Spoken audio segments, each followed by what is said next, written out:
Let me tell you a story.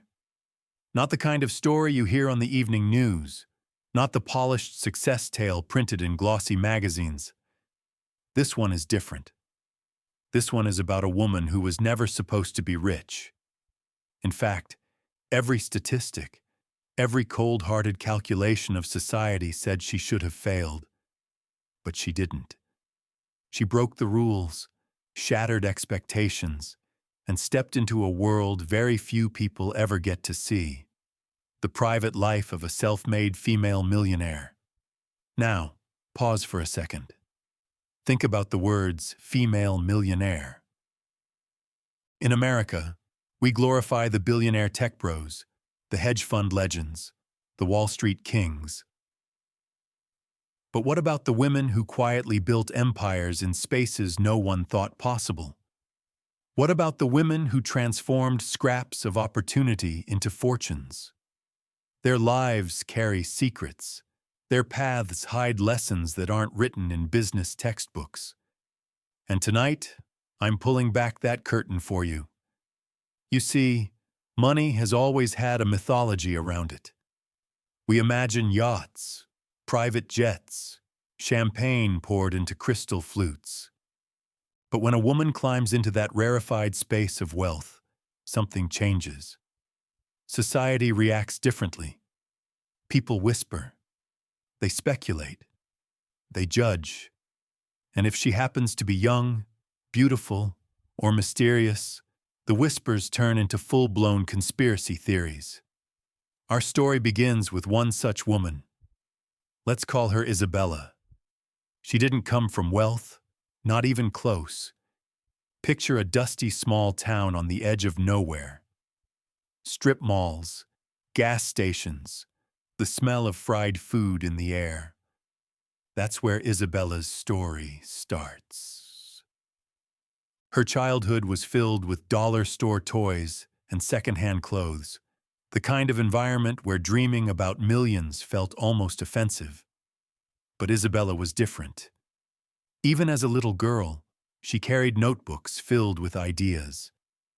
Drawings of clothes, imaginary companies, sketches of homes she swore she'd one day own. Most people laughed. Her teachers told her to be realistic. Her relatives muttered, "Who does she think she is?" That's the thing about ambition. It makes people uncomfortable, especially when it shows up in a young woman who's supposed to play it safe. By the time she was 18, Isabella had two choices: stay in that small town, work at the local diner like her mother, or throw herself into the unknown. She chose the unknown. She packed a single suitcase, borrowed $200 from a neighbor, and got on a bus to New York City.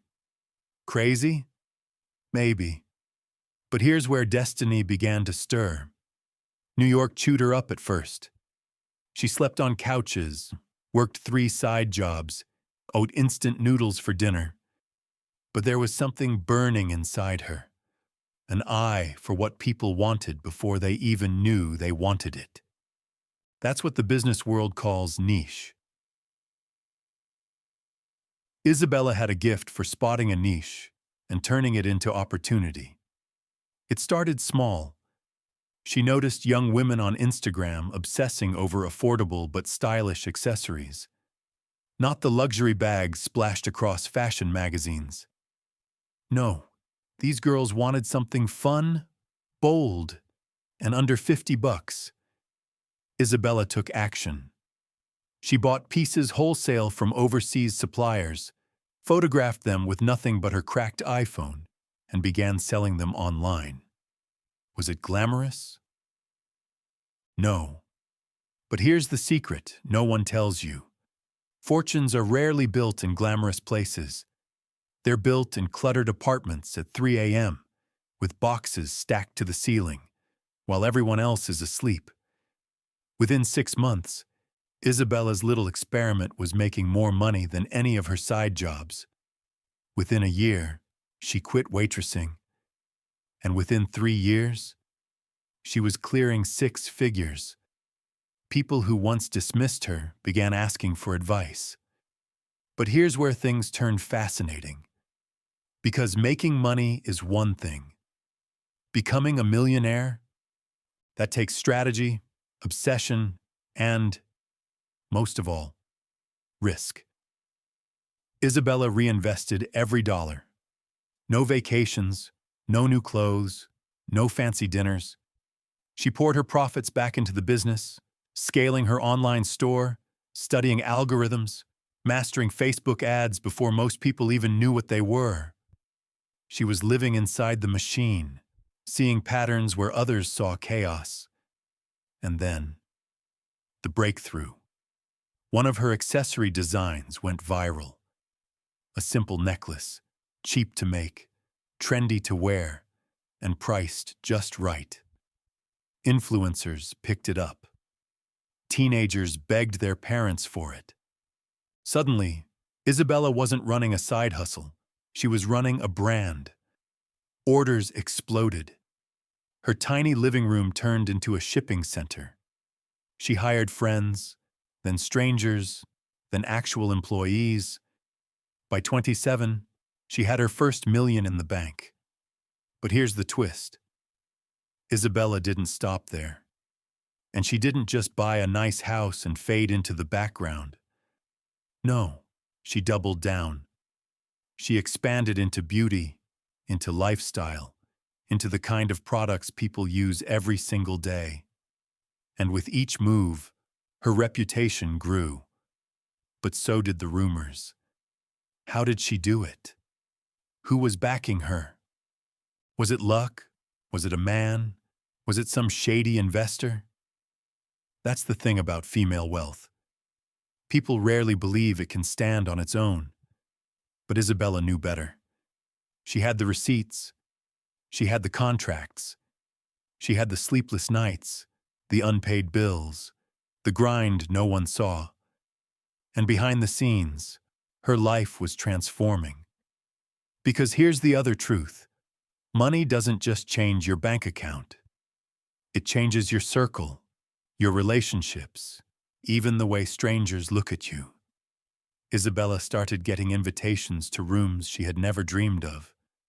Private clubs, rooftop parties with venture capitalists, whisper-heavy dinners where secrets of the economy were passed like contraband. And she listened. She learned. She realized there was another layer to the millionaire world.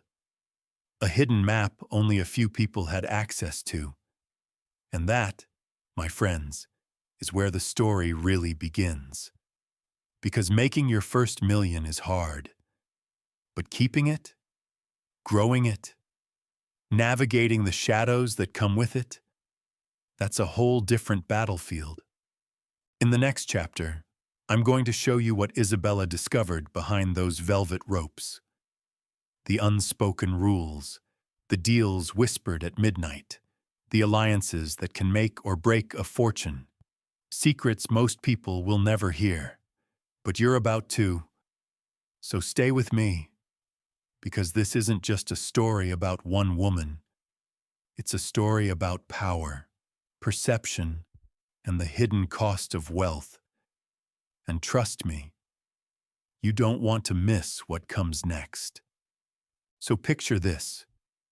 Isabella has just crossed the invisible line. She isn't hustling in a cramped apartment anymore. She isn't packaging boxes until her hands ache. She's in a new arena. One that looks glamorous from the outside but is far more dangerous on the inside. This is the velvet rope world of money, where access is currency and secrets are traded like gold. At first, she's dazzled. Imagine a rooftop in Manhattan, wind rushing through her hair, the skyline glittering like a galaxy of possibilities. Men in tailored suits laugh too loudly. Women in sequined dresses sip cocktails as if nothing in the world could touch them. Isabella stands there, still young, still unsure, clutching a glass of champagne she doesn't even like, wondering, do I belong here? The truth? She doesn't. Not yet. But here's the beauty of Isabella's story. She learns to belong, and she learns fast. Because behind the laughter, behind the music, these parties are not about fun. They're about information. Who's launching a new startup? Who just sold a company? Who's quietly in trouble? And Isabella listens like her life depends on it. She notices something the others don't. Most of these people, for all their glamour, are chained to perception. They need to look rich, to seem powerful, even if their bank accounts tell a different story. That's the first secret of millionaire life. Half of it is theater. And Isabella? She decides she won't play the same game. Instead, she makes herself valuable in a different way. She asks questions no one else asks. She takes notes after every conversation. While others burn money to impress, she studies the room like a chessboard.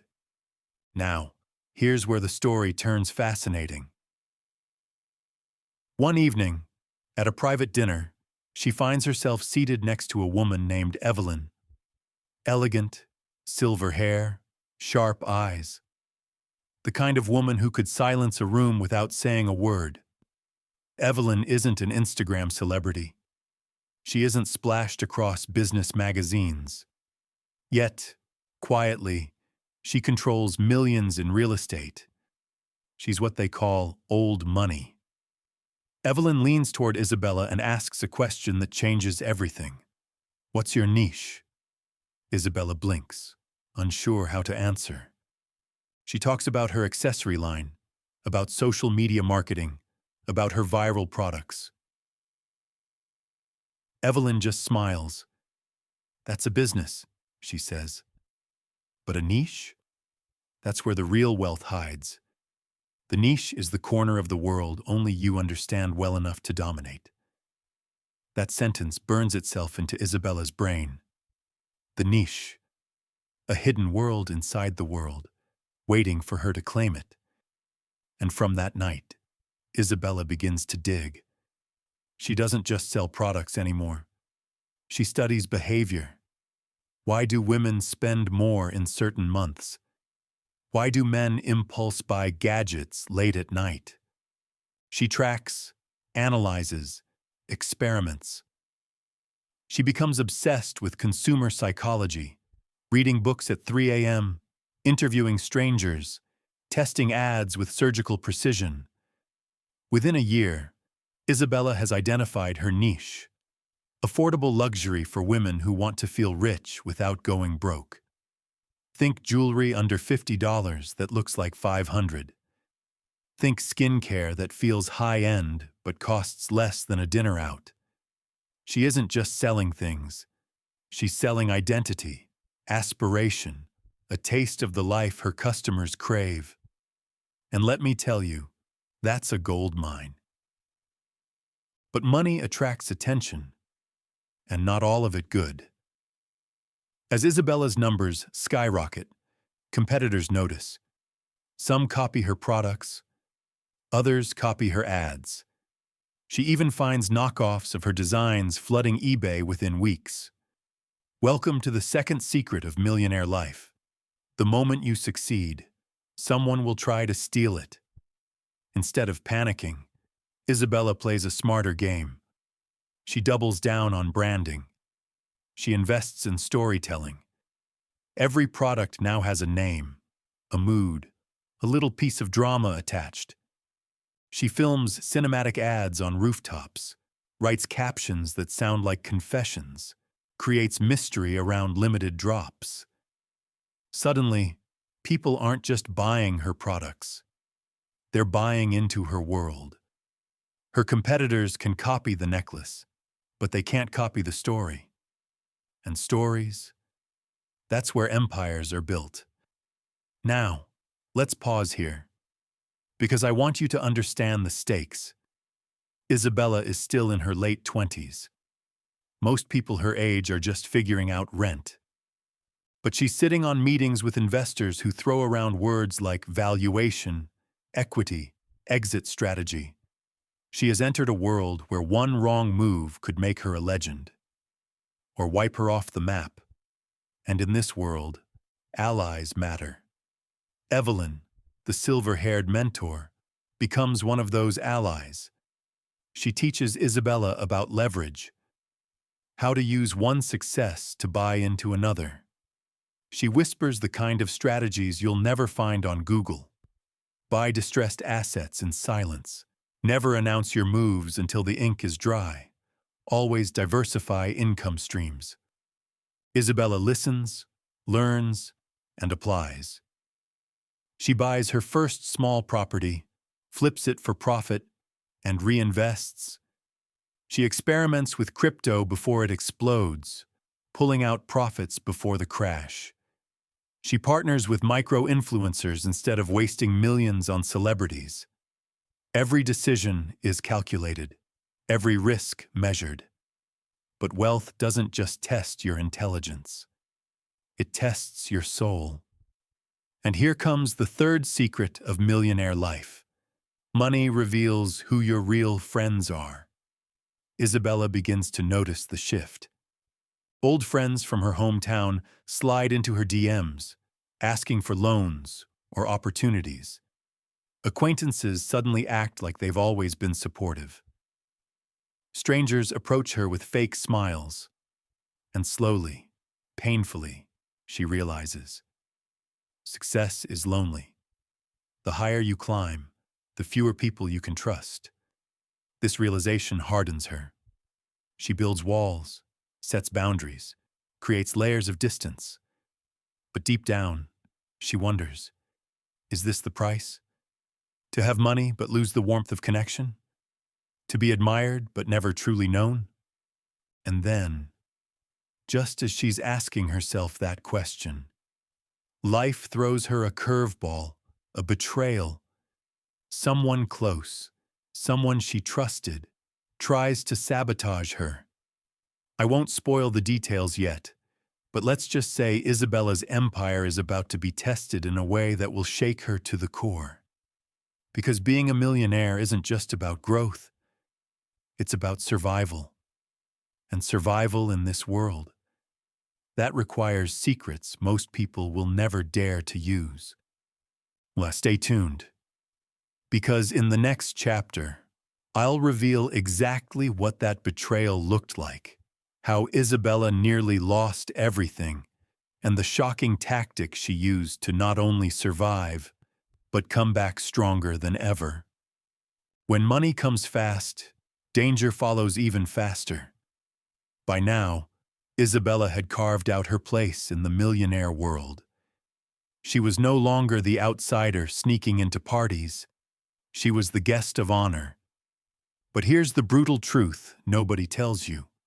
The higher you climb, the sharper the knives pointed at your back. And Isabella? She was about to learn that lesson the hard way. It started with someone she trusted. His name was Marcus, a smooth-talking consultant she'd met through a mutual friend. Marcus had credentials that impressed anyone on paper. Harvard MBA, former Wall Street analyst, a resume that gleamed like polished chrome. But what drew Isabella in wasn't the degrees. It was the way he seemed to understand her vision. While investors dismissed her as just another influencer brand, Marcus treated her ideas with weight. He told her she wasn't selling products, she was selling identity, culture, belonging.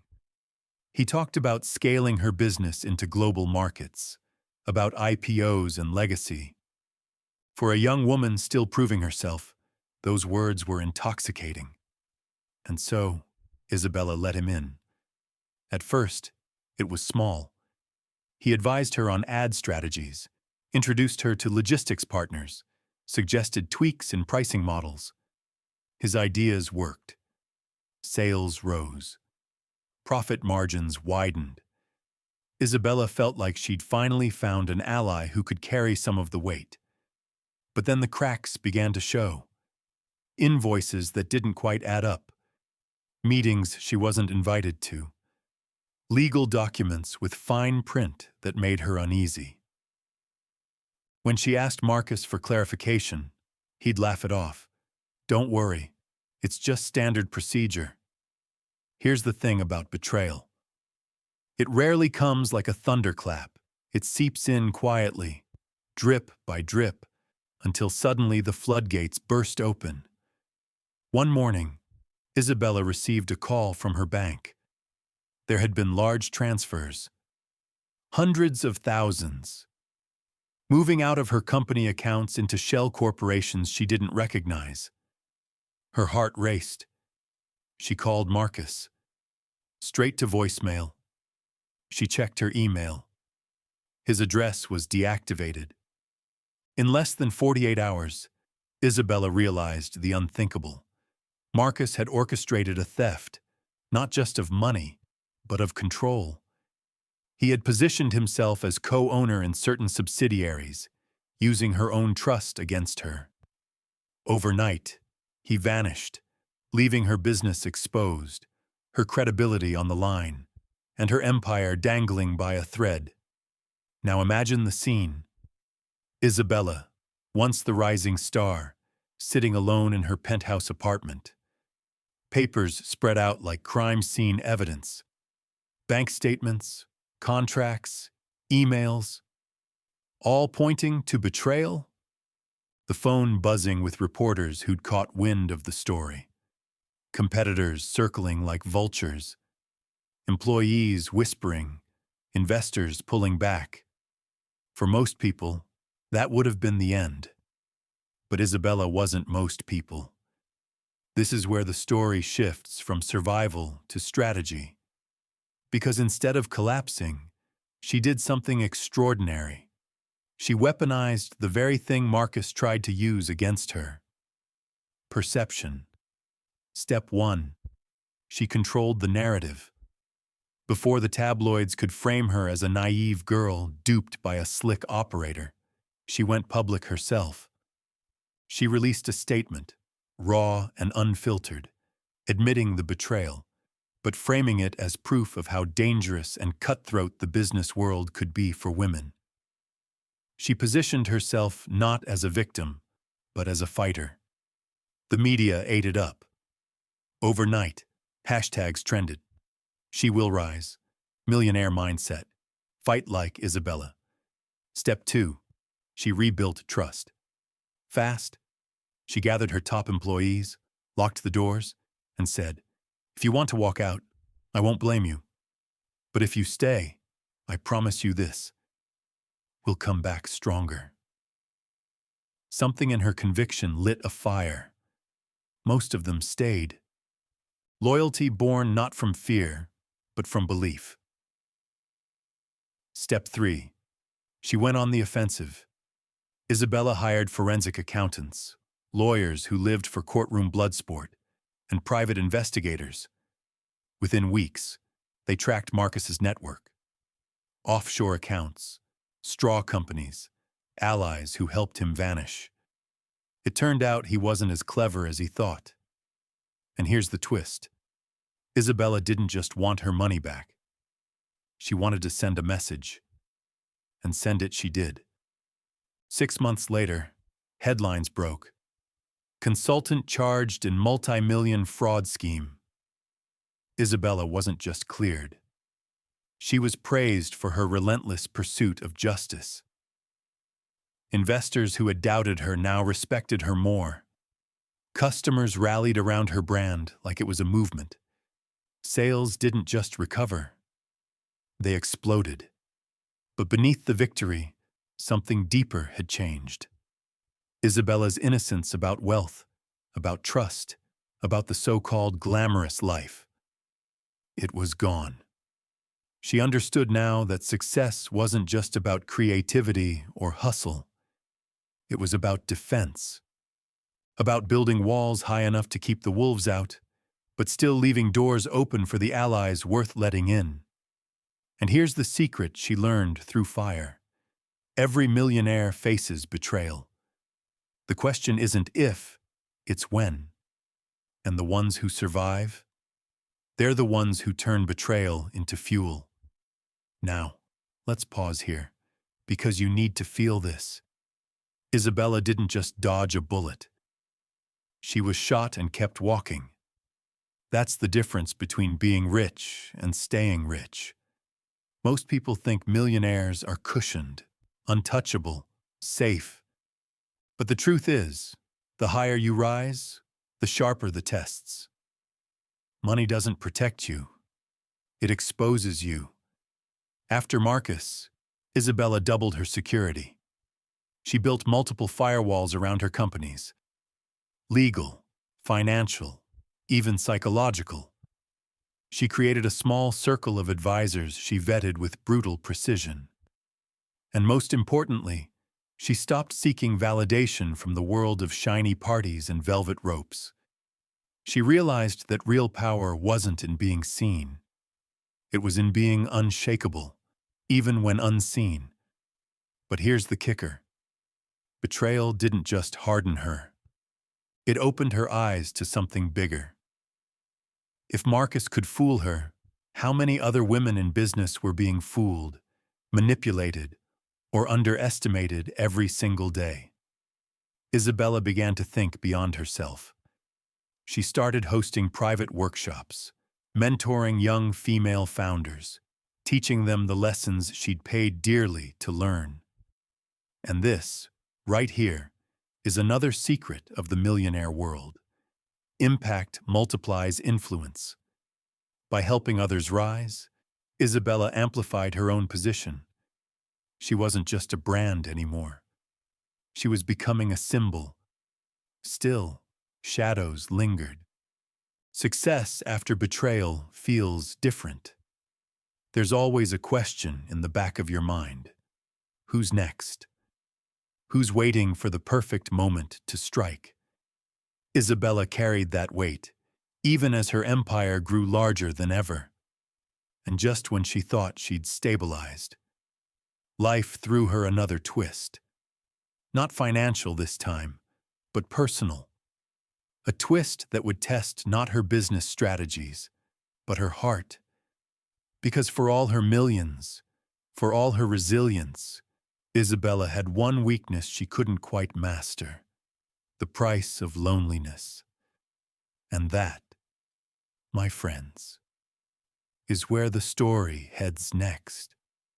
In Part 4, we'll dive into the hidden personal life of a female millionaire. The relationships behind closed doors, the sacrifices that never make it into Forbes, and the one decision Isabella made that would change not just her fortune, but her soul. Money can buy silence. It can buy security systems, luxury penthouses, the finest meals delivered at midnight. But what it can't buy, not in any currency, is connection. And for Isabella, that truth cut deeper than any betrayal. She had survived Marcus's fraud, rebuilt her empire stronger than before, and transformed herself into a symbol for women in business. From the outside, it looked like she was unstoppable. Magazine covers praised her as the future of female entrepreneurship. Television shows asked her to speak about empowerment. Social media worshipped her curated images. Her in designer heels, her in boardrooms, her jetting off to meetings in Paris. But behind the photos, behind the speeches, there was a silence no one else could hear. The silence of a woman alone in a $30 million apartment, her phone buzzing with business, but never with love. You see, there's a dirty little secret about success, especially for women. The higher you rise, the harder it becomes to trust intimacy. Men who approached Isabella either wanted to bask in her glow or dismantle it. They were dazzled by her wealth, intimidated by her control, or secretly resentful of her power. The few who claimed to see her, the woman beneath the brand, often crumbled when faced with her reality. And so, Isabella began to wonder, was this the cost? To win in business but lose in love? To gain the world but be sentenced to solitude? One night, she attended a gala at the Met. Glittering chandeliers, champagne flowing, cameras flashing. She was in a gown worth more than her mother's entire house back in that dusty hometown. Everyone wanted a photo. Everyone wanted a piece of her. But when the music slowed, when couples twirled across the marble floor, Isabella felt it. The sharp ache of standing alone. That was the night she slipped out early, heels in hand, and walked barefoot down Fifth Avenue. The city glowed around her, neon and noise, but she felt invisible. For the first time in years, she whispered a thought she never admitted to anyone.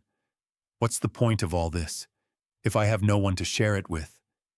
And then, enter Daniel. He wasn't rich. He wasn't famous.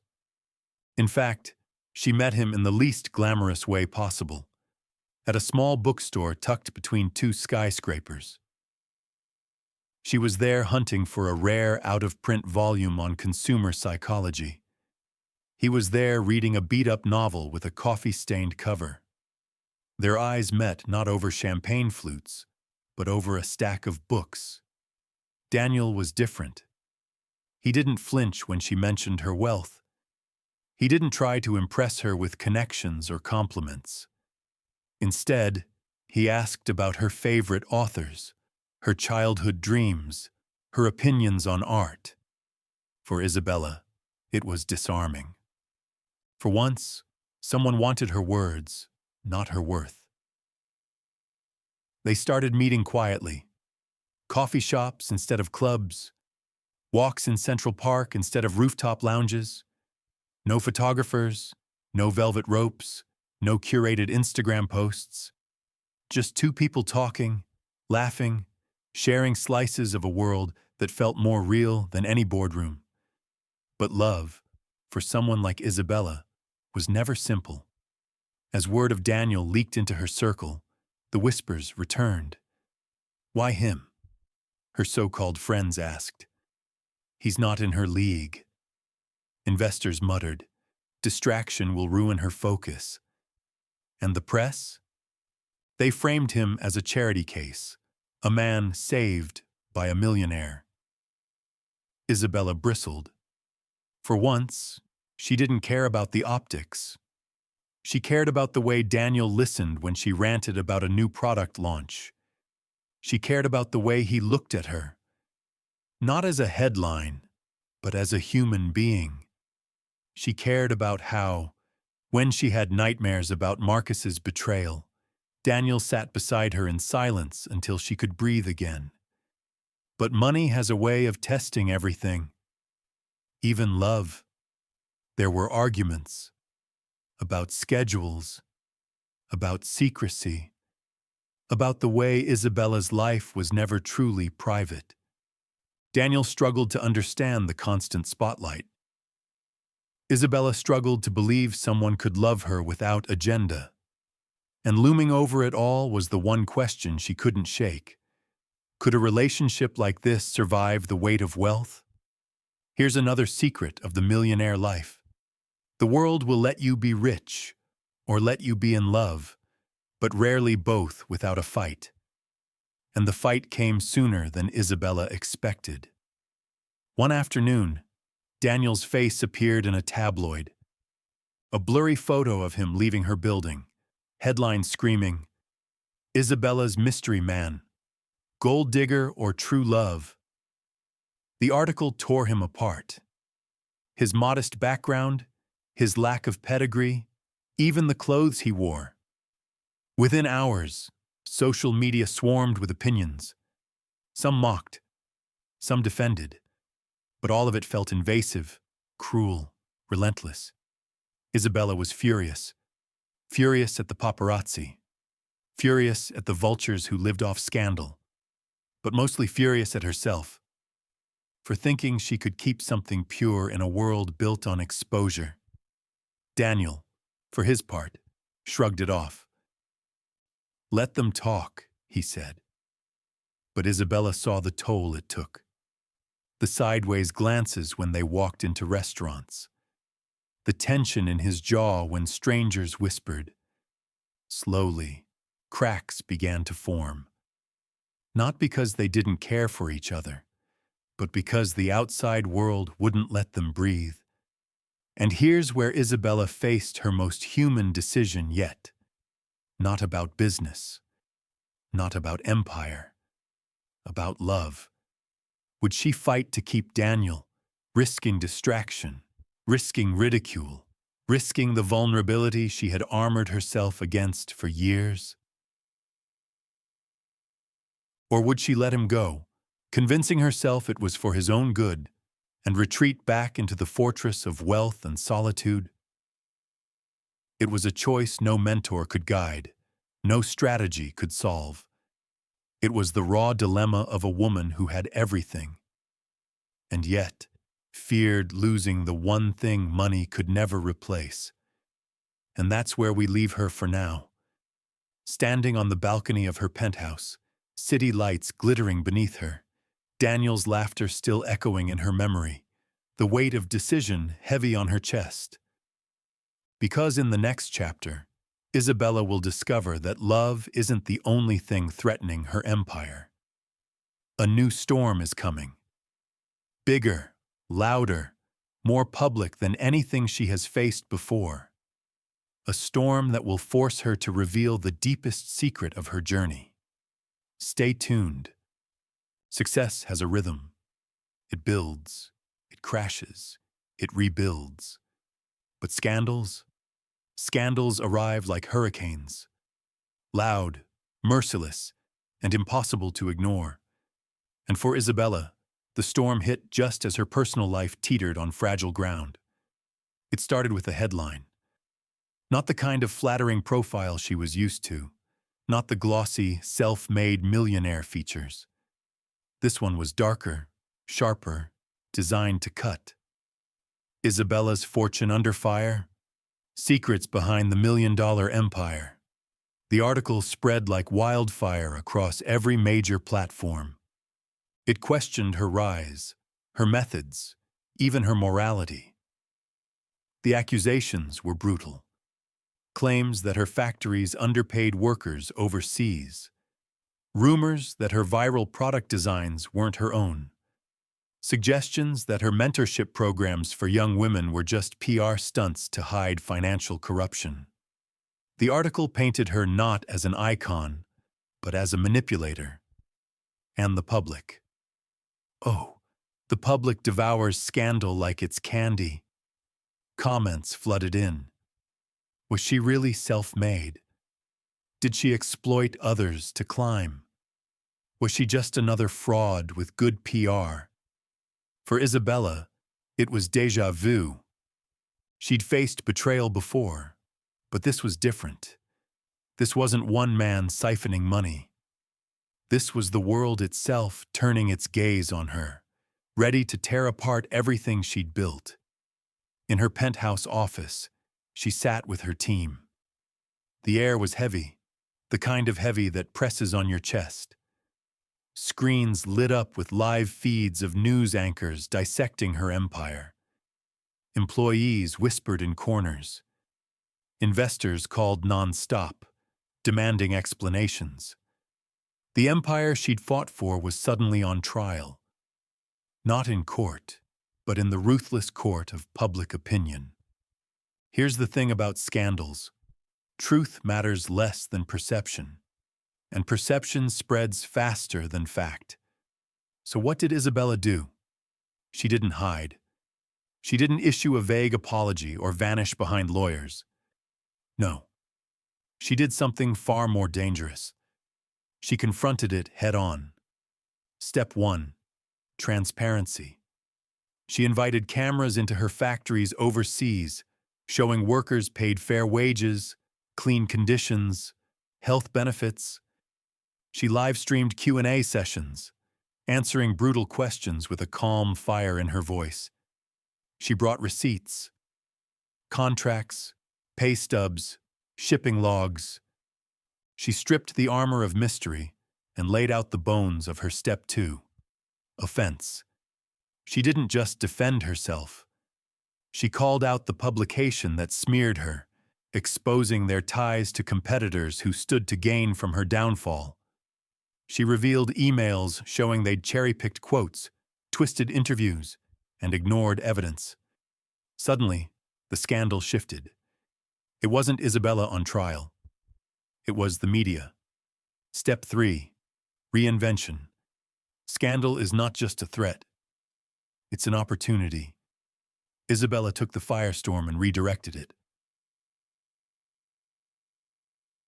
She launched a new campaign called Built in the Light. Every product came with QR codes linking to its supply chain, proof of ethical sourcing, proof of fair labor. Customers could see where their necklace or skincare cream came from, who made it, how it was paid for. It was risky, it was raw, and it worked. Within weeks, the narrative flipped. Instead of being branded a fraud, Isabella became a pioneer of transparency. She turned scandal into innovation. Competitors scrambled to copy her model, but the world already knew whose idea it was. But here's what no one saw: the toll it took behind the scenes, the sleepless nights, the tears she refused to shed in front of cameras, the fight with Daniel when he begged her to take a break, to think of her health instead of her image, the weight of knowing that one wrong move, one shaky performance, could collapse her entire empire. Because that's the fourth secret of millionaire life. The spotlight is not freedom. It's a cage. And when the crowd turns against you, there's nowhere to hide. For Isabella, surviving the scandal wasn't just about strategy. It was about willpower. About standing tall when her knees wanted to buckle. About smiling at cameras when her chest felt like it was caving in. About waking up every morning to fight another battle in a war she never asked for. And yet, she did it. The scandal faded. Sales recovered. Her reputation, bruised but not broken, healed stronger. She had weathered the storm, and in doing so, she unlocked something rare, resilience that money alone can't buy. Still, the experience left scars. Scars that made her sharper, colder, more cautious. And in the quiet moments, when the cameras were gone and the city lights dimmed, she wondered, how many more storms can one person endure? How many more times can I fight alone? Because that was the irony. She had faced betrayal, loneliness, and scandal. She had survived them all. But the more she fought, the more isolated she became. Wealth had given her power, but it had also stripped away the softness of trust, the luxury of being vulnerable. And yet, life wasn't done testing her. Because just when she thought she'd faced the worst, another challenge appeared. Not from the outside world this time, but from within her own circle. A test of loyalty. A test of blood. In the next chapter, Isabella's past collides with her present. A family member she thought she'd lost re-enters her life, carrying secrets of their own.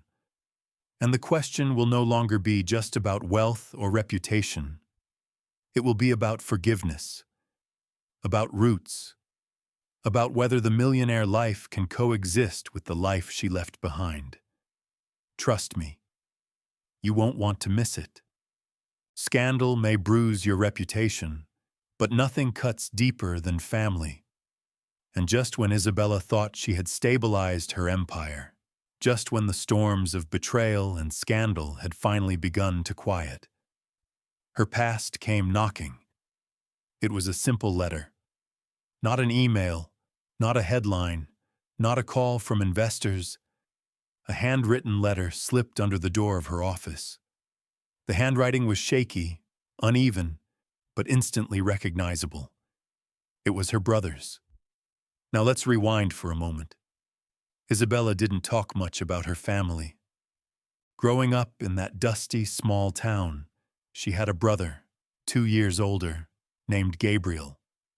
They were inseparable as kids, building forts out of cardboard boxes, dreaming of a world bigger than their little zip code. But when their father left and their mother struggled to hold things together, Gabriel changed. He fell into the wrong crowd, flirted with crime, drowned in bad decisions. By the time Isabella left for New York, they barely spoke. For years, she carried guilt like a shadow. Guilt that she had escaped while he was trapped. Guilt that she had built empires while he scraped by. And so she buried him in silence, convincing herself that some bonds just couldn't survive. Until the letter. It read only a few lines. "I know you don't owe me anything, but I'm in trouble. Please, don't let them take everything. No return address, just a phone number." Isabella's first instinct was suspicion. Had someone found a new way to exploit her? Was this another setup like Marcus? But something in the handwriting, something in the rawness of those words, told her it was real. She dialed the number. The voice on the other end was older, rougher, cracked with years of cigarettes and regret. But it was him. Gabriel. "Isabella," he said, almost a whisper. I didn't know where else to turn. What followed spilled out like confession. He owed money. Serious money. The kind tied to people who didn't issue polite invoices but broken bones. He had tried to run small hustles, tried to gamble his way back, but the debt only grew. And now, collectors were circling. Isabella's heart twisted. This was the brother who once built paper crowns for her when she was 6, who defended her on the schoolyard, who promised they'd escape together. And yet, this was also the brother who had abandoned responsibility, who had let bitterness replace ambition. Wealth has a way of magnifying guilt, and Isabella felt it in her chest like a weight. She had millions, tens of millions, and her brother was drowning. Could she ignore him? Could she write him a check? Or would helping him pull her back into the darkness she had worked so hard to leave behind? She agreed to meet. The reunion was raw. They met at a small diner off the highway, far from cameras, far from velvet ropes. Gabriel looked older than his years. Lines carved into his face, eyes tired but still carrying that spark she remembered.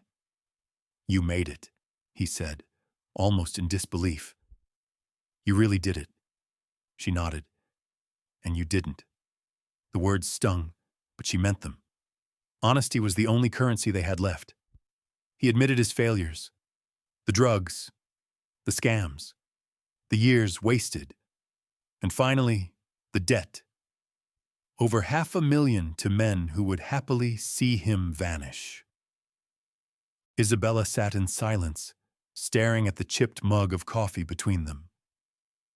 Here she was, a woman who could sign a check bigger than that in minutes. But writing that check wouldn't fix him. It would only feed the cycle. So she made a decision, one that shocked them both. "I'll help you," she said. "But not with money, with work." Gabriel laughed bitterly. "Work? They'll kill me before I can flip burgers to pay this off." "Not that kind of work," she replied. "Real work. My work. You'll start at the bottom, like anyone else. Warehouse, shipping, whatever role you can handle. You'll earn every dollar. And if you fail, I walk away. No bailouts, no excuses." It was harsh, but it was the only way. And so, Gabriel entered Isabella's empire. For the first time in years, he punched a clock, lifted boxes, sweated in warehouses where no one cared about his last name. Employees whispered, suspicious of the CEO's brother doing grunt work, but Isabella stood firm. She wanted him to learn the value of rebuilding, not just the thrill of rescue. At first, he stumbled. He was late, sloppy, angry. But over time, something shifted. He began to show up early. He started asking questions. He even defended Isabella's name when co-workers criticized her behind her back. Slowly, painfully, Gabriel was changing. But redemption never comes clean. One night, Isabella found out he'd been contacted by the same collectors again. They wanted him to convince her to funnel money through loans, disguised as business deals. He hadn't said yes, but he hadn't said no. That night, brother and sister had it out. Voices raised, walls rattled. She accused him of weakness. He accused her of forgetting where she came from. It was ugly, raw, a wound ripped open. And yet, at the end, when silence fell heavy, Isabella said something that broke them both. "I don't need you to be perfect, Gabriel. I just need you to fight. Like I did. Like Mom would have wanted." Tears welled in his eyes. For the first time in years, he nodded without argument. From that moment, their relationship shifted. Not healed completely, not transformed overnight, but it shifted. And sometimes, in life, that's enough. Here's the secret Isabella learned in that chapter. Wealth doesn't erase family. It complicates it. It magnifies old wounds, drags skeletons out of closets, forces you to confront who you were before the millions, and facing that truth. It's harder than any boardroom battle. But Isabella wasn't done facing hard truths. Because while she fought to save her brother, another storm brewed on the horizon. Bigger, louder, more public than anything yet. A storm that would make betrayal and scandal look like practice. In the next chapter, Isabella's empire collides with the government itself. Investigations, subpoenas, hearings. The kind of war that even millions can't easily win. And the question will no longer be just about her fortune. It will be about her freedom. Stay tuned. Wealth brings opportunity. It also brings enemies. But nothing rattles a millionaire's world quite like 3 words stamped in black ink on an official envelope. Under investigation. That's what Isabella saw one gray Tuesday morning. A thick packet slid across her polished desk, delivered not by an assistant, not by a courier, but by 2 federal agents. Subpoena, financial records, allegations of tax manipulation and corporate misconduct. The empire she had built, brick by brick, was suddenly under the microscope of the United States government. Now let's be clear. Isabella had done her best to run clean. After Marcus, after the scandal, after every lesson burned into her bones, she knew the importance of receipts, of transparency, of airtight contracts. But here's the dirty secret about investigations. They don't always start with truth. They start with suspicion. And suspicion can destroy as easily as fact. The news broke within hours. Headlines screamed, "Female millionaire facing federal probe." Cable anchors speculated. Stock tickers flashed red. Customers hesitated. Isabella watched her carefully crafted reputation crack like glass. In her penthouse, surrounded by lawyers, she felt the old panic rise. The same panic from Marcus, from the scandal, from every storm before. But this time, it was bigger. This wasn't about one man or one article. This was the full weight of the system pressing down. Her lawyers gave her the usual advice. Say nothing. Stay quiet. Let us handle it. But Isabella knew silence was a death sentence in the age of social media. If she didn't speak, the world would invent her guilt before the truth could breathe. So she crafted a new strategy. one as dangerous as it was bold. Step 1. Control the frame. She went live on national television. No makeup artist, no glamorous backdrop. Just Isabella, in a plain white blouse, sitting at her desk. She stared straight into the camera and said, "I built this company with my own hands. I have nothing to hide. The government wants answers, and I will give them everything they need. But I will not be intimidated, and I will not be silenced." It was electric. Viewers leaned in. Supporters flooded hashtags with messages of faith. Critics sharpened their knives. But one thing was certain. She had seized the narrative. Step 2. Transparency, again. But on steroids. She opened her books, invited independent auditors, live-streamed meetings where her accountants explained every cent. She didn't just defend her empire. She turned the investigation into a stage. Step 3. Offense. Through her lawyers, Isabella filed counterclaims, pointing out the suspicious timing of the probe. She hinted, without naming names, that certain competitors, rattled by her recent transparency campaign, had pressured regulators. She painted the picture of a young female millionaire targeted not because of crime, but because of fear. The media loved it. They devoured every angle. And slowly, the narrative shifted from Isabella the suspect to Isabella the fighter. But behind the cameras, the reality was brutal. Subpoenas meant sleepless nights. Every receipt, every payment, every contract combed through by strangers who wanted nothing more than to see her stumble. Her team shrank under the pressure. Investors froze funding. Customers hesitated. And in the middle of it all, Daniel. He watched her unravel, watched her eyes sink deeper with exhaustion. One night, he said softly, "What if it's not worth it? What if you let it all go?" Isabella snapped. "You don't understand. If I let them win, I prove every whisper right. I prove every man who ever doubted me right. I'd rather burn than surrender." The room went silent. Daniel stared at her, not with anger, but with something worse. Distance.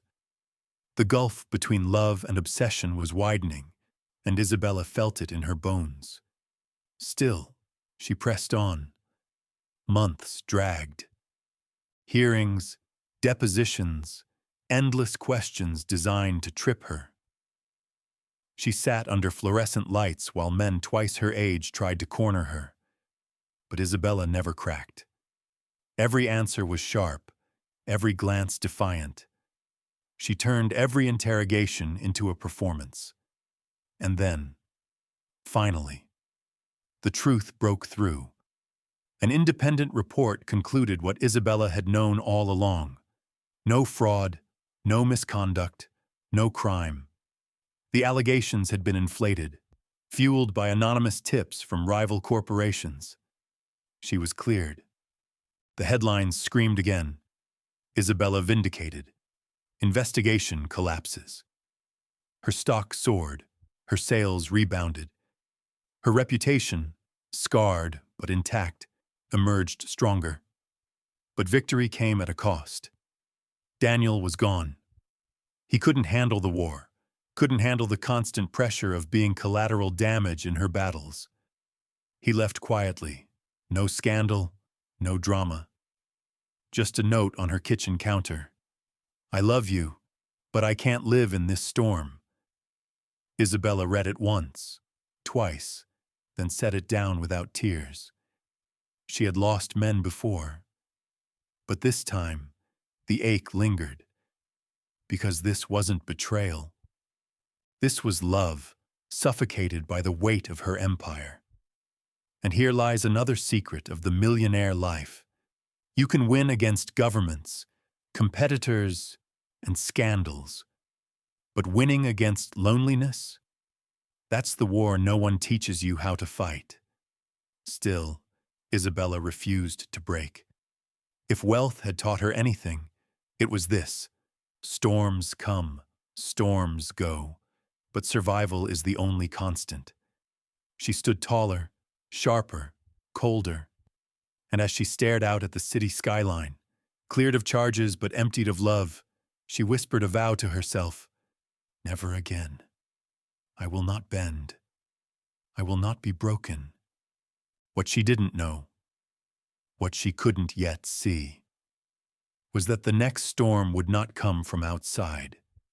It would come from within her own company, from people she trusted, from the empire itself. In Part 8, we'll uncover the corporate coup Isabella never saw coming. The betrayal not by lovers, not by rivals, but by her own board. A battle not of scandals or subpoenas, but of power, control, and the throne of her empire itself. Stay tuned. If betrayal by a friend cuts deep, and betrayal by the government feels suffocating, then betrayal from within your own empire. That's a knife twisted straight into the heart. And for Isabella, that knife was about to pierce. It began quietly, like all great power shifts do.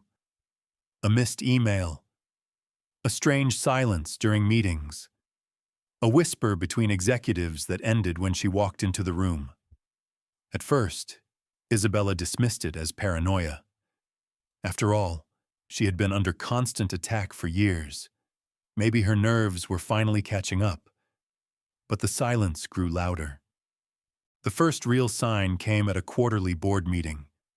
Isabella, still glowing from her vindication in the federal investigation, presented bold plans for expansion into Asia. The numbers were tight, the strategy airtight. Yet when she finished, the room sat in awkward stillness. Then, one by one, the men and women around the mahogany table began raising objections. Too risky. Too much capital exposure. Not the right time. Isabella felt the ground shift under her feet. These were the same people who once cheered her boldness, who once staked their fortunes on her vision. Now they sounded hesitant, almost rehearsed. And then came the final blow, a motion, quietly introduced, to review executive leadership structures. In plain English, a vote to weaken her power. Let's pause here, because you need to understand something crucial. Isabella may have been the face, the founder, the driving force. But empires are never held by one person alone. Investors had equity, board members had votes, and when fear outweighs loyalty, even the strongest founder can be outnumbered. Behind closed doors, the whispers became clear. Some board members wanted her out. Not because she had failed, but because she had become too much, too volatile, too public, too dangerous for their polished portfolios. They wanted stability, predictability, safety. And Isabella? She was a storm. At first, she fought the way she always fought. With fire. She confronted them in meetings, slammed evidence of growth onto the table, dared them to question her vision. But fire only fanned their fear. The coup sharpened. Meetings scheduled without her. Emails she wasn't copied on. Partnerships negotiated in shadows. Until one day, she opened her inbox to find the unthinkable. A notice of an emergency board vote, the question on the table. Should Isabella remain CEO? She stared at the screen, rage building in her chest. This was her company. Her blood, her sweat, her sleepless nights. And now, a group of suits wanted to snatch it away like it was just another asset. Here's the secret no one tells you. Power isn't always stolen in dramatic battles. Sometimes, it's bled away slowly, through procedure, paperwork, and the polite daggers of people who smile as they stab. But Isabella wasn't about to let them. She launched her counterstrike. Step 1. Allies. She reached out to the loyal few. Mentors, long-term employees, investors who still believed in her fire.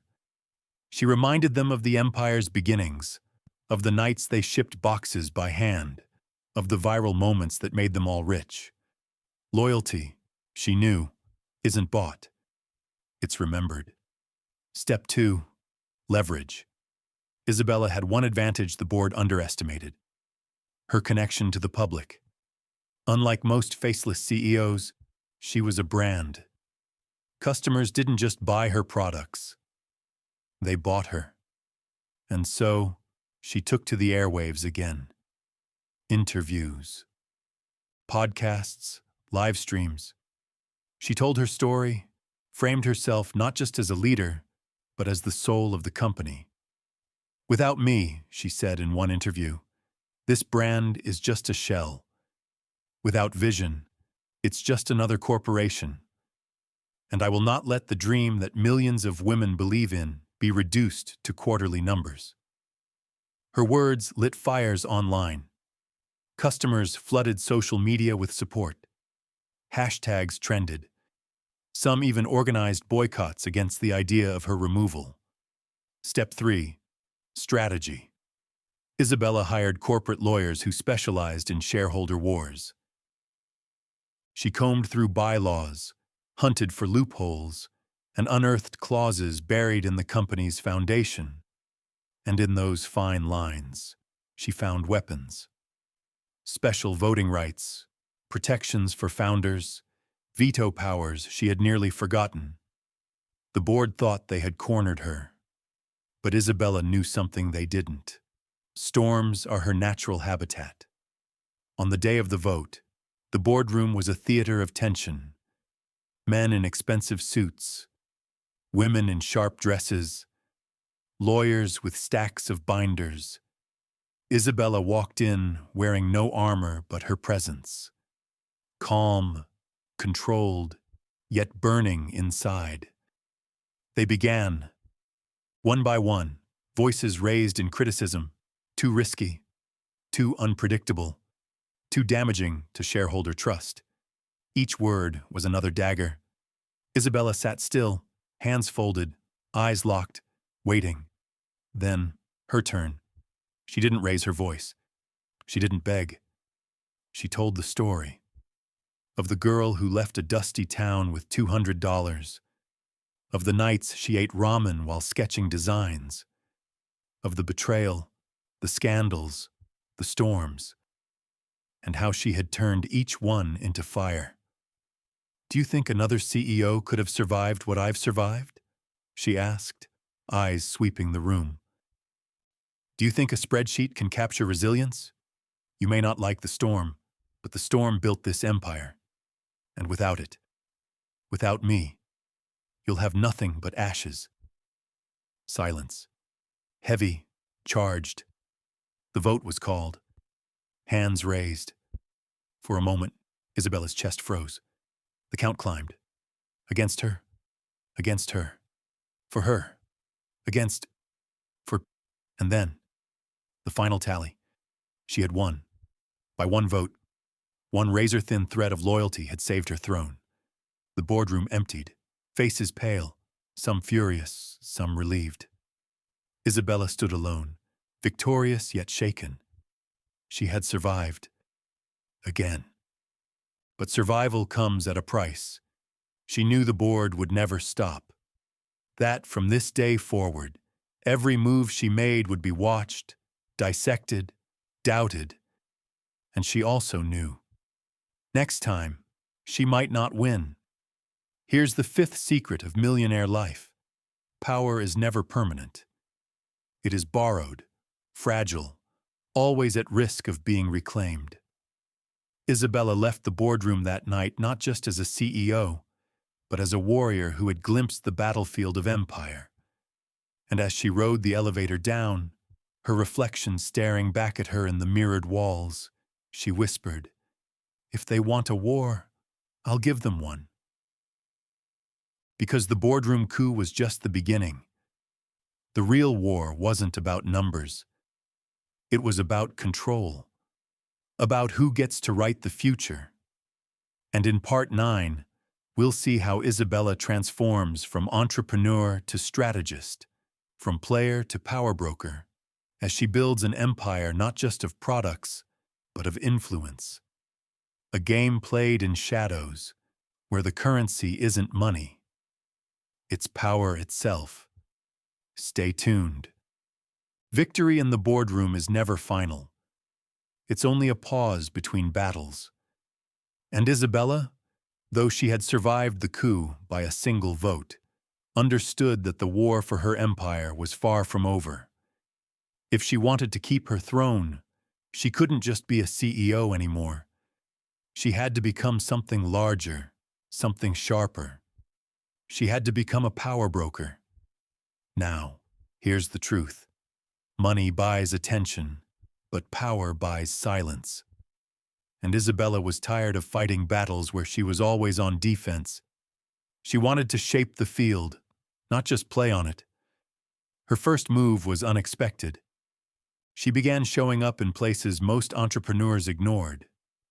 Policy dinners, lobbying events, charity galas where senators whispered deals between bites of steak. At first, people raised eyebrows. What was a fashion-turned-lifestyle founder doing in the world of politics and influence? But Isabella knew the game. If the government could nearly destroy her once, then she needed to make sure she had allies the next time. She started small. Quiet donations to causes that mattered to her. Education for girls, entrepreneurial programs for women, domestic violence shelters. Not just checks, but appearances. Speeches, fundraisers, handshakes with mayors, photo ops with governors. The public ate it up. She wasn't just a millionaire anymore. She was a philanthropist, a woman of impact. But behind the speeches was strategy. Every handshake was calculated. Every check had purpose. Isabella was building a network. Not of customers, not of investors, but of decision-makers. People who could tilt laws, smooth investigations, whisper in the ears of regulators. And here's the sixth secret of millionaire life.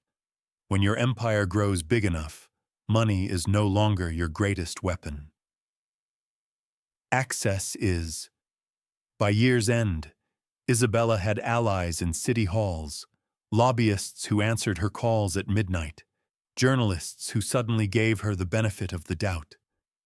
Competitors who once mocked her now found doors closing quietly when they tried to strike. But influence is addictive. And with each new layer of power, Isabella felt herself change. She became colder in negotiations, more ruthless in acquisitions. She no longer saw companies. She saw chess pieces. A struggling skincare startup? Acquire it. A rival influencer brand? Undercut it with partnerships she knew they couldn't match. She played not to compete, but to dominate. And while the world praised her as a visionary, behind closed doors, whispers grew louder. Isabella isn't just a businesswoman anymore. She's dangerous. Dangerous because she knew things. Dangerous because she could move things. Dangerous because she was no longer just building wealth. She was shaping landscapes. But even as she ascended into this new realm, shadows followed.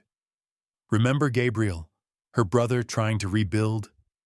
He watched with awe, but also unease.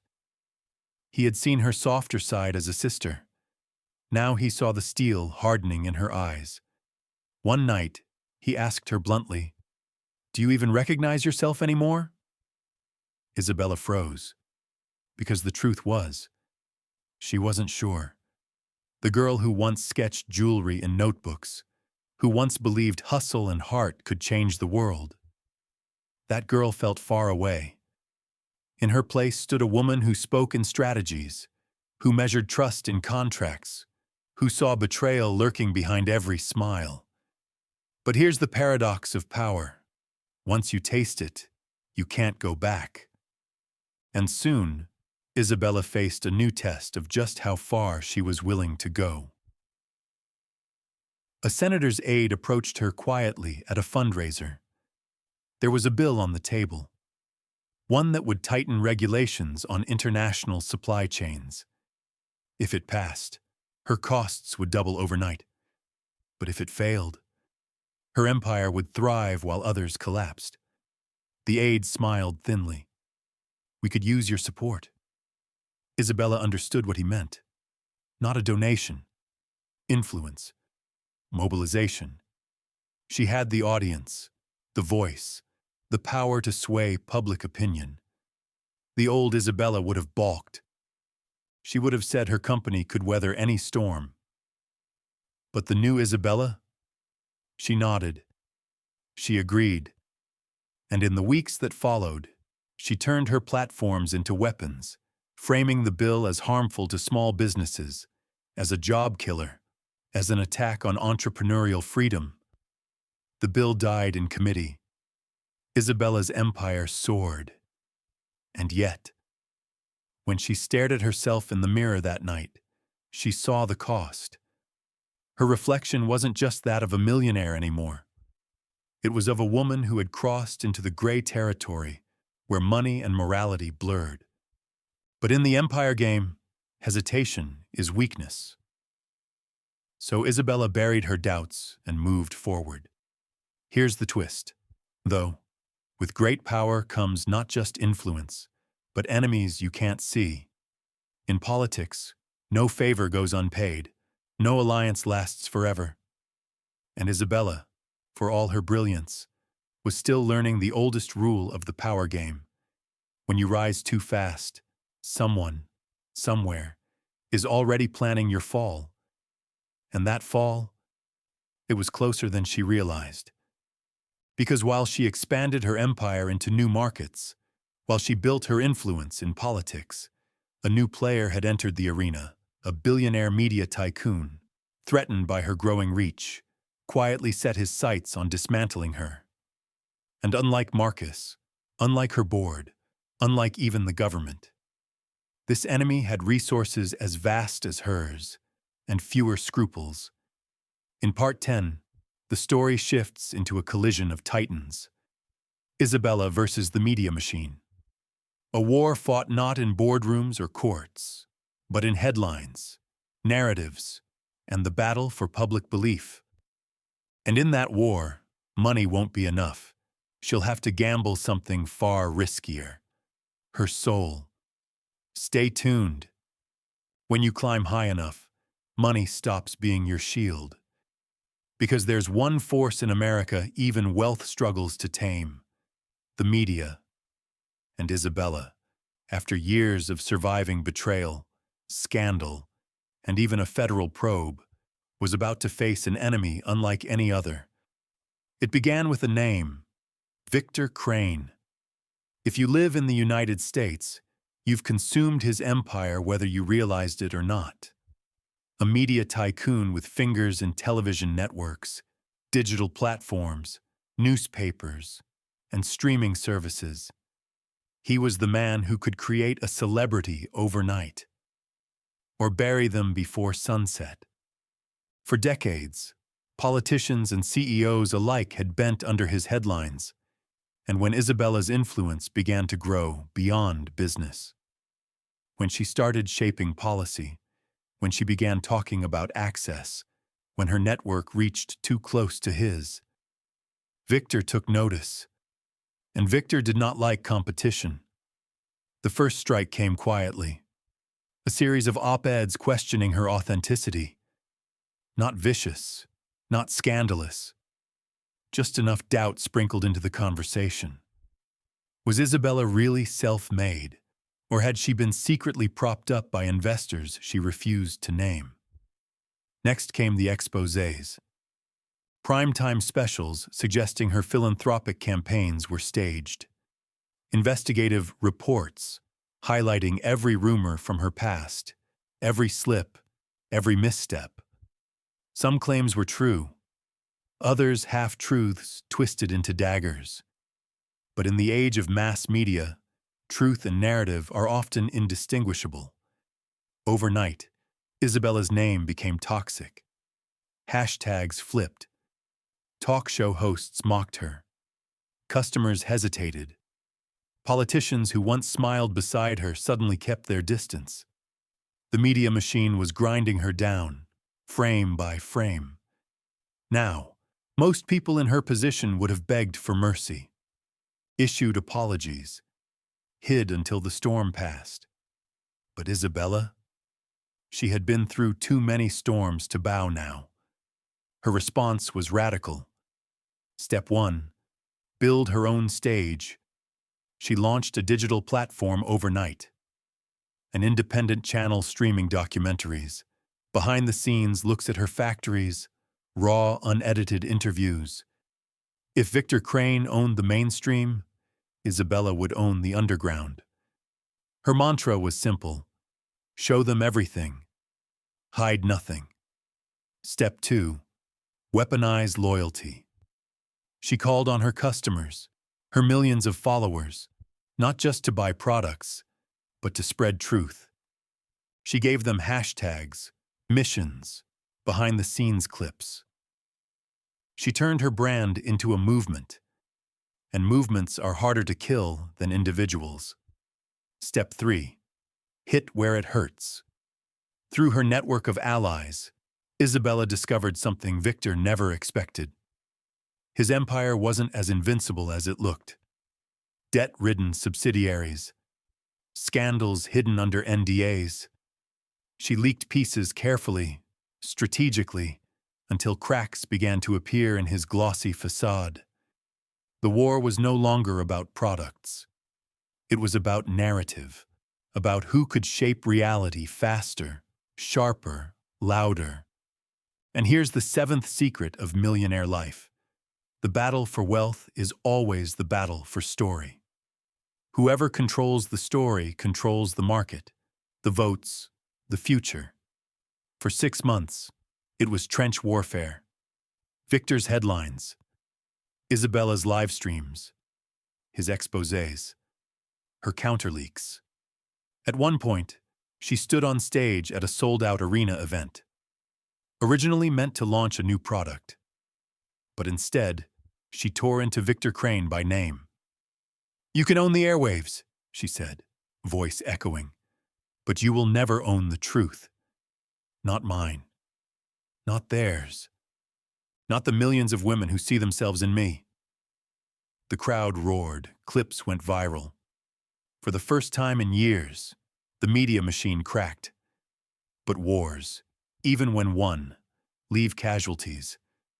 Isabella emerged from the fight stronger. Yes. Sales recovered. Her name cleared. Victor Crane himself retreated, weakened, forced to defend his own crumbling empire. Yet Isabella had paid a price. The constant exposure drained her. Her team, stretched to the breaking point, burned out. Friends who once supported her distanced themselves, afraid of being collateral in her battles. And Isabella herself, though outwardly victorious, felt the deep exhaustion of someone who had lived too long in survival mode.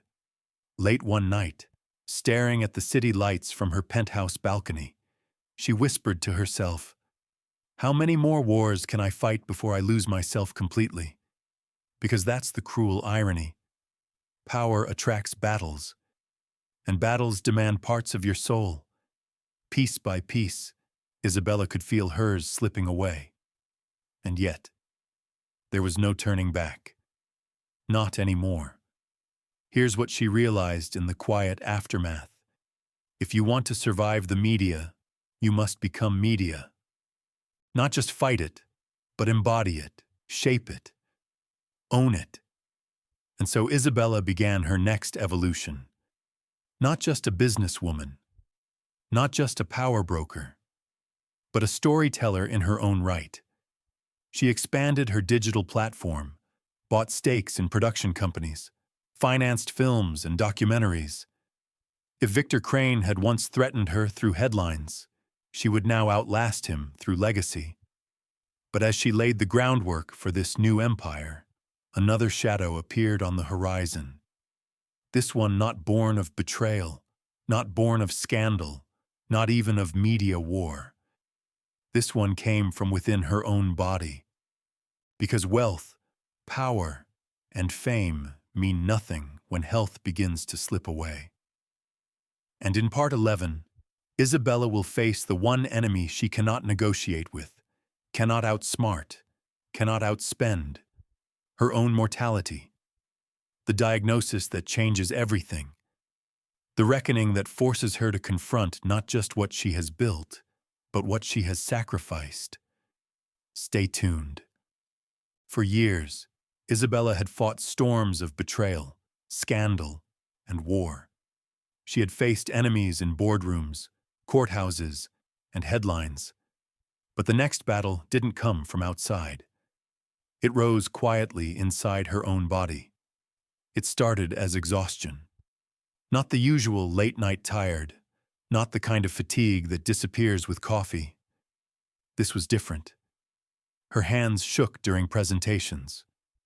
Her vision blurred after long meetings. Some mornings, she struggled to climb out of bed, her chest heavy, her breath uneven. At first, she ignored it. That's what powerful people do, right? Push through. Outwork the problem. Pretend the cracks don't exist. But the cracks widened. And one night, after delivering a fiery keynote speech in Los Angeles, Isabella collapsed backstage. The hospital lights were blinding. Doctors swarmed. Monitors beeped. Words like tests, stress, immune response blurred into a haze. When the results came back, her world shifted. An autoimmune condition. Chronic. Manageable. Yes. But only if she slowed down. Only if she changed everything about how she lived. For Isabella, those words were a foreign language. Slow down. Change. She had built her empire by running faster, fighting harder, never pausing. And now her body was forcing her to confront what no board, no enemy, no tycoon ever could: limits. Here's the 8th secret of millionaire life. You can conquer markets, bend politics, even outwit the media. But you cannot bargain with your own body. In the days that followed, Isabella tried to carry on as usual. Meetings, calls, emails. But her body rebelled. Fevers spiked. Joints ached. Fatigue crushed her like gravity. Finally, for the first time in over a decade, she canceled everything. She disappeared. The world noticed. Headlines buzzed. Where is Isabella? Investors speculated. Customers whispered. Conspiracy theories bloomed online. Some claimed she was bankrupt. Others said she had fled the country. The truth was simpler. And heavier. She was home, in her penthouse, staring at herself in the mirror, realizing she was no longer invincible. And in that silence, something extraordinary happened. Isabella began to remember.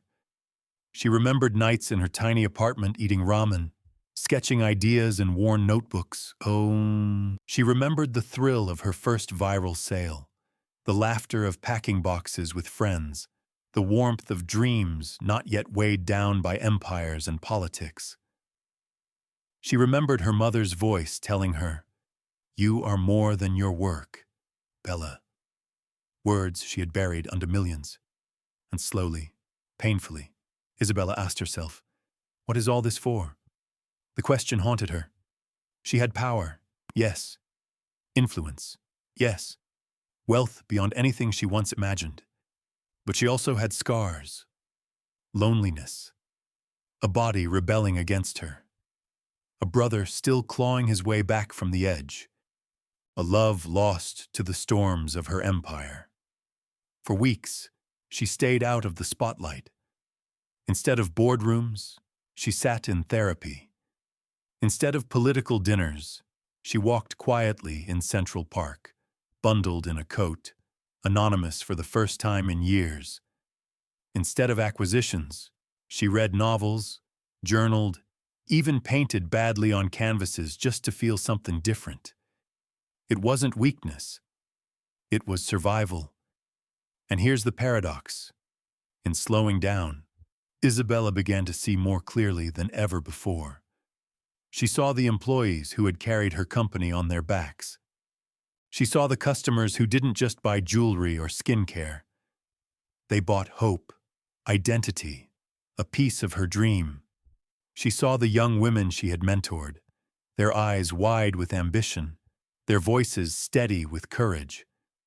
And she realized, her empire wasn't just about her. It was about them.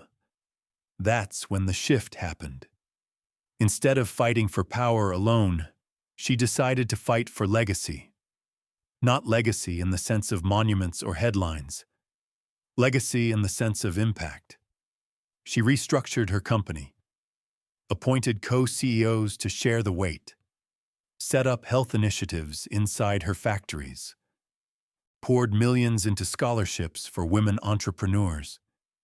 She stopped chasing every dollar and started building systems that could last without her.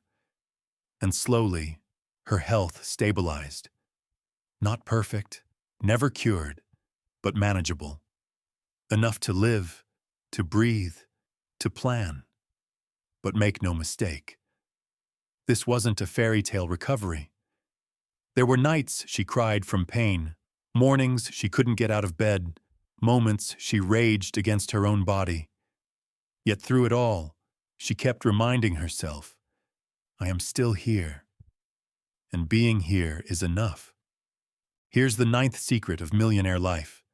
Survival itself can be the most radical act of power. Still, the world outside hadn't forgotten her. And when she re-emerged months later, thinner, slower, but with fire still in her eyes, the world leaned in. She gave a speech, not about profits, not about expansion, about truth. I once believed that strength meant never breaking, she told the crowd. But the truth is, strength is breaking and still choosing to rise. Wealth cannot buy health. Power cannot replace peace. But legacy? Legacy is what we choose to leave behind, even when we're gone. The room went silent. Cameras flashed. Her words echoed far beyond the auditorium, rippling through millions of screens. And for the first time, Isabella wasn't just seen as a millionaire, or a fighter, or a storm. She was seen as human. But just as she began to find peace, fate handed her another twist. Because the past never stays buried. And someone from her earliest days, the dusty small town, the childhood she thought she'd left behind, was about to return, carrying secrets that could unravel everything. In part 12, we'll open that door. We'll see how Isabella confronts the ghosts of her origin, how family, memory, and unfinished stories come crashing into her empire, and how sometimes the most dangerous secrets are the ones we carry from home. Stay tuned. For all her battles in boardrooms and headlines, Isabella had always believed the past was behind her. She had built an empire of glass towers and luxury penthouses, a world far removed from the dusty small town where she was born. But the past? It doesn't vanish. It waits. And eventually, it comes knocking. The knock arrived one rainy evening. Isabella was in her penthouse, sipping tea instead of champagne these days, when her assistant handed her a message. A woman had shown up at the lobby. No appointment, no title, just a name Isabella hadn't heard in 20 years. Maria Alvarez, her childhood best friend. In an instant, Isabella was no longer the millionaire power broker. She was 12 again, sitting in a broken-down trailer, braiding Maria's hair, whispering dreams of escaping, promising they'd run away together someday. But life had pulled them apart. Maria had stayed. Isabella had left. When Maria stepped into the room, time folded. She looked older, harder, with lines carved deep into her face. Her clothes were plain, her hands rough, but her eyes, the same eyes Isabella remembered, still burned with that mix of defiance and hope. "Bella," Maria whispered, using the name no one in her empire dared speak. "It's been a long time." They sat across from each other, silence stretching, the weight of decades pressing down. Finally, Maria spoke. "I wouldn't be here if it wasn't serious. Your past. It's not as buried as you think." Isabella stiffened. The words felt like a blade unsheathed. Maria explained. After Isabella left, the town crumbled even more. Factories closed.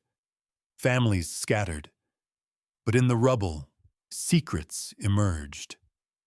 Their mothers had once worked at the same plant, a plant tied to shady deals and missing money.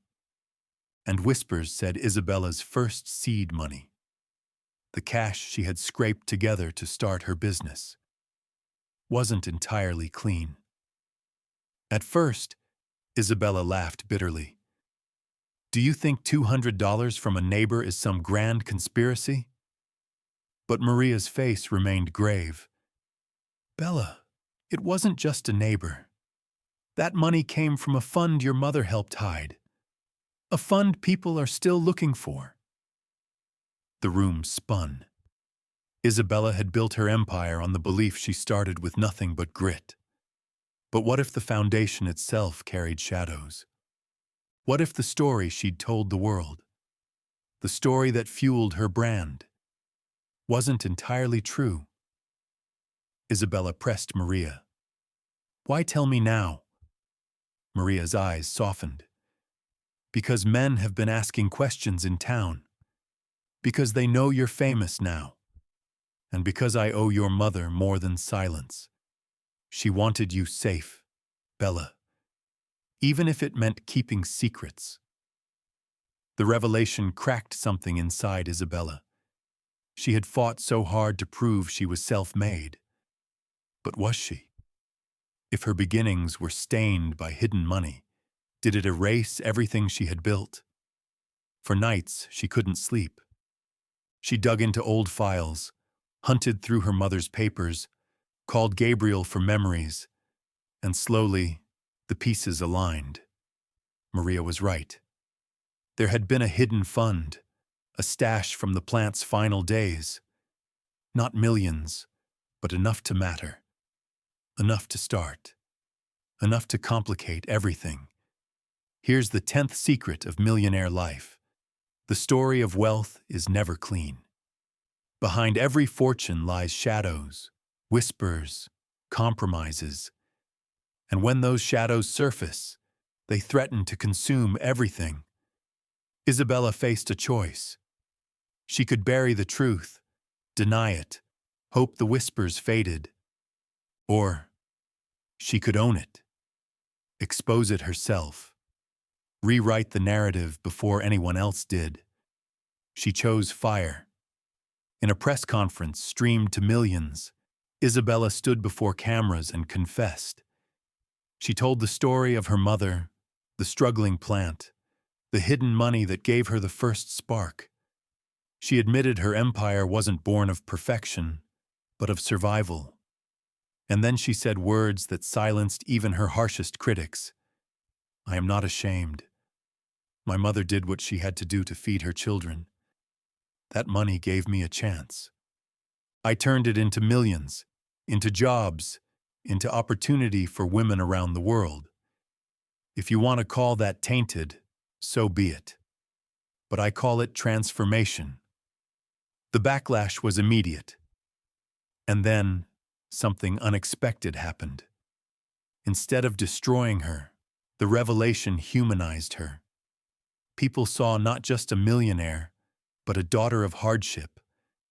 They saw grit not polished by fairy tales, but forged in fire. The brand that could have crumbled grew stronger. But Maria's visit didn't just bring secrets. It reopened wounds Isabella had long ignored. Sitting with Maria in the quiet nights after the storm, she remembered laughter, dreams, promises. She remembered the girl she used to be. And for the first time in years, she wondered if she could ever find her way back to her own humanity. Maria asked her one night, "Do you ever regret leaving?" Isabella looked out at the skyline glittering like diamonds. "Every day," she admitted softly. "But regret doesn't change the past. It only teaches us what we can still change." That conversation planted a seed that would soon grow into something far bigger than Isabella's empire. Because for all her power, all her influence, Isabella realized she had never truly gone home. She had built castles in the sky, but the ground beneath her remained unsettled. And in the next chapter, Isabella will finally return to the town she left behind. She will face not investors or tycoons, but her own roots. Neighbors, memories, ghosts of childhood. And what she finds there will reshape not just her story, but her future. Stay tuned. For years, Isabella had built her life on distance. Distance from her past. Distance from her failures. Distance from the small town that once told her she'd never be more than a waitress with good hair. But after Maria's visit, after the secrets of her mother and the hidden money came to light, Isabella knew she couldn't keep running. So she went back. No press. No entourage. Just Isabella, alone, driving through the cracked highways of her childhood. The skyline of New York faded in her rearview mirror, replaced by flat fields, shuttered gas stations, and the kind of silence you only find in towns where hope has long since packed its bags. When she rolled down Main Street, her chest tightened. The diner where her mother once worked was still there, the neon sign flickering like a dying heartbeat. The plant where her mother spent her youth, boarded up, rust bleeding from the steel. The trailer park? Half abandoned, ghosts of laughter echoing in the empty lots. She parked outside the small house where she and Gabriel grew up. The windows were broken, weeds curling up the porch. For a long time, she just sat in the car, staring. She was a millionaire, a power broker, a woman who had survived every storm. And yet here, she felt like a child again. Word spread quickly. In a town like this, nothing stays secret. Faces appeared in doorways. Old neighbors shuffled over. Some smiled, some scowled. Whispers filled the air. She's back. The rich girl. The one who left. That night, Maria brought her to a gathering in the old community hall. A handful of townspeople waited, arms crossed, eyes sharp. Isabella stood at the front. No cameras, no teleprompter, just raw air and expectation. "You all know me," she began. Her voice trembled at first, then steadied. "I left this town because I had to. I chased something bigger, and I found it. But I didn't forget where I came from. I couldn't." The room was cold. One man spoke up. "Easy to say now, when you've got millions." Another woman added, "Where were you when the plant closed? When people here lost everything?" The words hit like stones. Isabella didn't deflect. She didn't argue. She just nodded. "You're right," she said. "I wasn't here. I can't change that, but I can change what I do now." And then she revealed her plan. Not a speech polished for investors, not a press-friendly announcement, a promise. She would rebuild the plant, not as a factory of exploitation, but as a hub for innovation. She would bring jobs back, invest in education programs, create opportunities for the kids who still lived in this forgotten corner of America. At first, silence, then skepticism, then, slowly, a ripple of hope. Because here's the 11th secret of millionaire life. Returning home is the bravest investment you can make. Not in buildings, not in profits, but in roots. In the weeks that followed, Isabella walked the streets of her old town like she had never left. She ate at the diner, tipped waitresses $100 bills.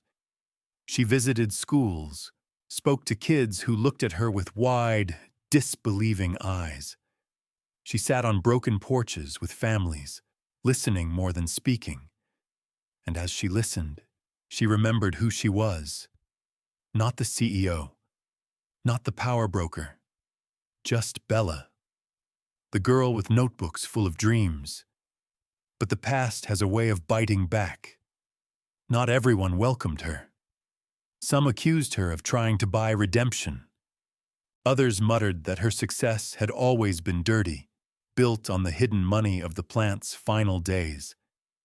And one night, someone spray-painted the words "traitor" across her rental car.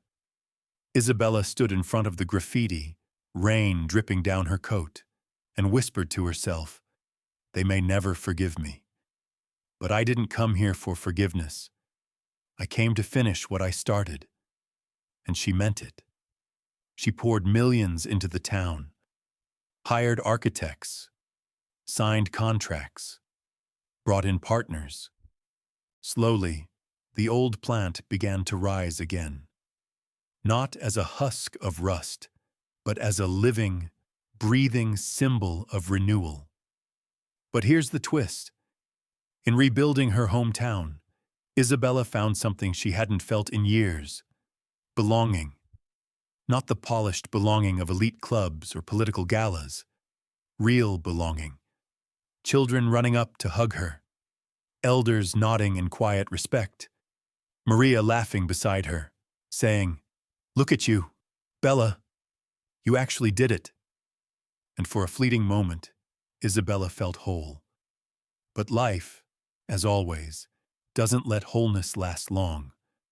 Because just as the plant neared completion, as the town began to buzz with cautious optimism, Isabella received a letter. Not from regulators, not from tycoons, from a lawyer. Inside, papers, claiming rights to her mother's hidden fund, claiming her empire had been built on stolen money, claiming that unless she surrendered millions, unless she admitted wrongdoing, she would face legal war unlike any before. Her blood ran cold. The ghosts of her past weren't done. They were about to drag her back into the fire. And in part 14, we'll see how Isabella confronts this final reckoning. The lawsuit that threatens to unravel her empire, her hometown project, and her very identity. And we'll discover whether a millionaire's greatest legacy is wealth or truth. Stay tuned. The letter was more than paper. It was a weapon.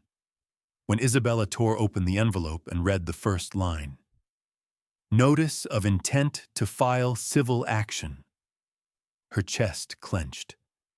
For all the battles she had fought, this one cut deepest. Because it wasn't about markets or scandals. It was about the very foundation of her life. The claim was brutal, that her mother, years ago, had mishandled funds from the plant's collapse, hiding money that rightfully belonged to unpaid workers. That the seed Isabella had used to build her empire wasn't hers to begin with. And now, decades later, descendants of those workers wanted justice. not just in dollars, in reputation. The irony burned. Isabella had just returned to her hometown to rebuild, to give back, to honor the very people she thought she'd left behind. And now those same roots were demanding blood. The lawsuit made headlines instantly. "Millionaire heiress of stolen funds," screamed one tabloid. "Isabella Blake empire under question." Reporters camped outside her penthouse. Protesters held signs outside the construction site of the new plant. The narrative she had so carefully rebuilt began to crumble again. Her lawyers told her to fight hard, deny everything, drag it out. They can't prove intent. The money was decades ago. You don't owe anyone anything. But Isabella couldn't shake Maria's words, couldn't shake the faces of the people she had just promised jobs and renewal. Could she really stand in court and declare she owed them nothing? For nights she paced her penthouse, the city glittering like judgment outside her windows. She remembered her mother's tired hands, her whispered promises. She remembered Gabriel, finally clawing his way back toward redemption. She remembered Maria's faith, and she knew. The truth mattered more than strategy. So Isabella made a choice that shocked everyone. She wouldn't deny. She wouldn't fight dirty. She would meet the lawsuit head-on, with confession and correction. At the first hearing, cameras crowded the courthouse steps. Reporters shouted. Protesters jeered. Isabella walked in not with her usual fire, but with quiet gravity. She wore no designer suit, no glittering jewelry, just a plain black dress, her hair pulled back, her eyes steady. When it was her turn to speak, she didn't hide. "My mother was a survivor," she told the court. "She did what she had to do. That money gave me a start. But you're right. It wasn't just mine. It belonged to a town, to people who deserved better. And if it takes every dollar I have to make it right, then that is what I'll do." The room buzzed. Lawyers scrambled. Her own team whispered frantically. But Isabella held firm. And then she unveiled her plan. Instead of a drawn-out legal war, she proposed a settlement fund. Massive, unprecedented. Tens of millions, set aside for descendants of the workers, for scholarships, for community projects. Not hush money, not charity. Restitution. The judge blinked in astonishment. The plaintiff's lawyers conferred in disbelief. The public? The public gasped. For once, a millionaire wasn't hiding behind lawyers or excuses. She was opening her vault and saying, "Take it." It was never just mine anyway. The backlash came, of course. Critics accused her of weakness, of admitting guilt too easily. Investors panicked. Stocks dipped. But something else happened too. The very people who once called her a fraud began to see her as something else. Accountable, human, brave enough to carry the weight of the past instead of burying it. Here's the 12th secret of millionaire life. Sometimes the greatest strength is surrender. The settlement was approved within months. The headlines shifted. Isabella's redemption fund. Millionaire pays back her past. Families in her hometown received checks.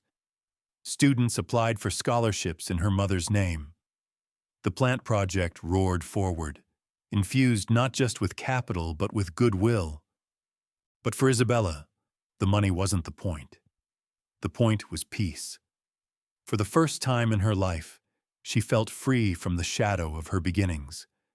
No more whispers of tainted seed money. No more ghosts of guilt. Just truth, laid bare. Yet peace came with a question. If her empire was no longer about proving herself, if it was no longer about fighting for legitimacy, then what was it for? That question haunted her in the quiet nights. She had wealth, influence, legacy, but what next? What remained when all the battles had been fought?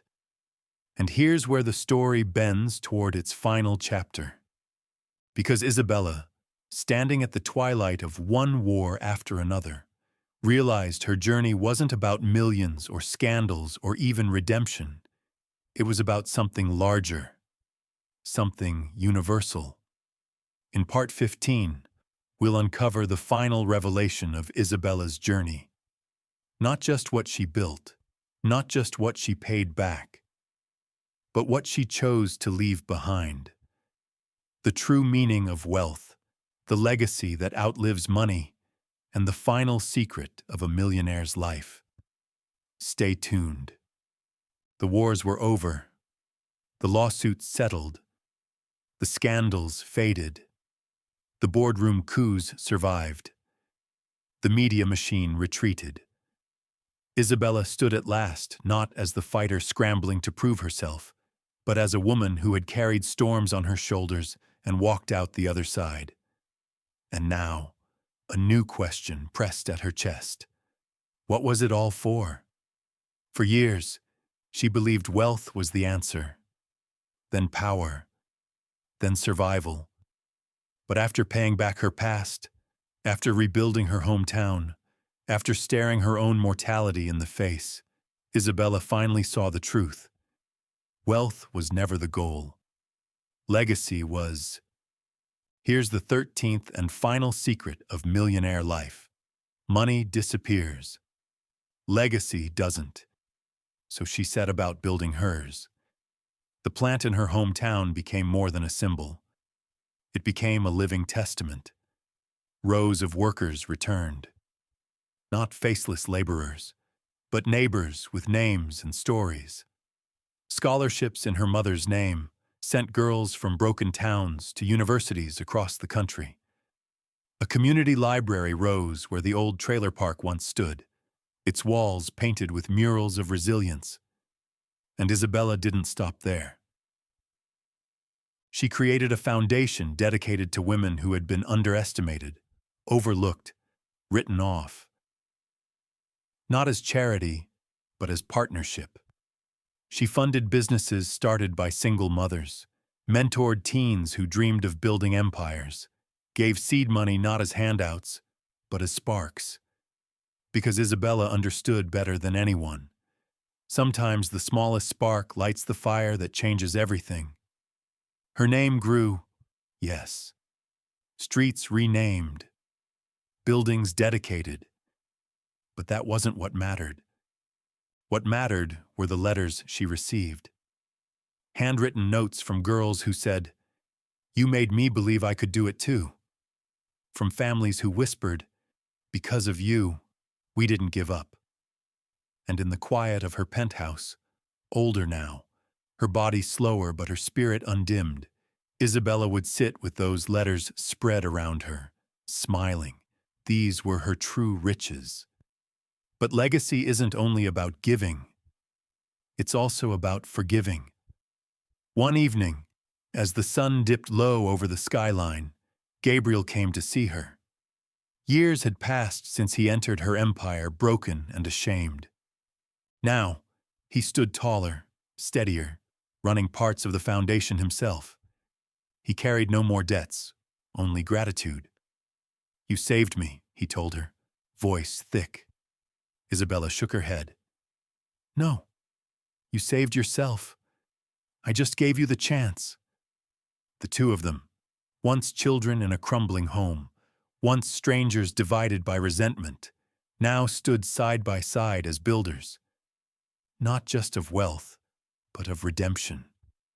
And as for love, Daniel remained a ghost, a tender wound that never quite healed. But Isabella had made peace with that too. She realized love had many forms, not all of them romantic. Some were found in family rebuilt, some in friendships like Maria's, which had outlasted decades. Some in the laughter of children who now walked into futures brighter than hers had ever been. In her final years, Isabella refused interviews, refused magazine covers. She told her team, "My story isn't mine anymore. It belongs to the people who carry it forward." And she meant it. The last public image of her wasn't at a gala or boardroom, but on a bench outside the new community library.